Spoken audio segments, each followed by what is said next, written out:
Welcome back to episode TV. Welcome back to Woolly TV's episode 17, the Monsta Box 2020 PU. It's a 6'1", 33.6 litres. There's a few subtle changes from the old Monsta Box. It's got a flatter section through the middle, a bit more tail rocker, a bit more nose rocker, slightly different concaves, but essentially the same beast. My favourite board, the Monsta Box. It's just been overtaken by the Monsta 2020 Easy Rider. So the Monsta Box is a step down, but it's more of an everyday driver. I use this board as my normal board surfing around home all the time. It works from waist high to overhead surf. It works in really flat conditions when you need to drive over flat sections, but you can also surf it in the pocket. It is a pretty damn good performing board in a whole range of variety of waves, and you can surf it up, down if you have to. If you only had one board and it was in the JS line, this is the board I'd suggest you to buy. It's a one board quiver. It covers over a big wide range of waves. They've been in the line for a long time. They came from the Monsta X, I think the Hippie was in there as well, and then the Monsta Box has been the #1 seller in Australia for the last few years. So let's see how this 2020 goes. Come back and see you soon after the review. Yo.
See, I got to try this board out with the Monsta Easy Rider, both boards too, swapping over, trying them both, playing with fins. Ended up going back to the F8 on these more often than not. I found they went really good, so I was riding slightly larger fin in the Monsta Box and then the mediums back in the Monsta Easy Rider. So that was the best fin combo that I had for an all-rounder. I don't like mucking around fins too much.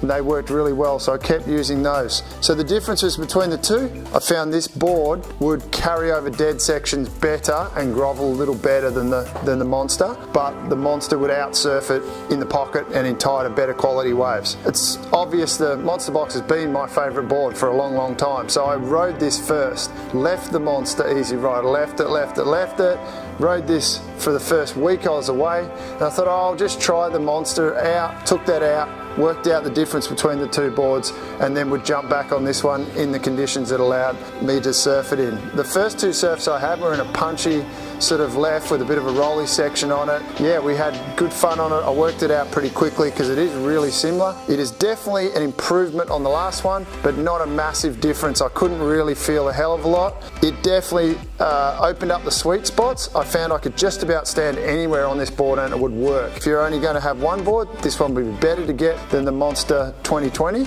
but if you've got both, there is quite a bit of difference between the two boards. This one, if you're an intermediate surfer, I think this board would be a much better choice than the Monsta. The Monsta is a souped up street machine in the pocket, whereas this board you can jump on it anywhere, move your feet around, it just works, and it goes through flat sections, it goes in the pocket, it does everything you want it to do. It doesn't do anything silly, it just surfs like a really solid, easy board that's super fast and really good through a variety of waves. So as you can see from all the different conditions I rode it in, the board worked really good.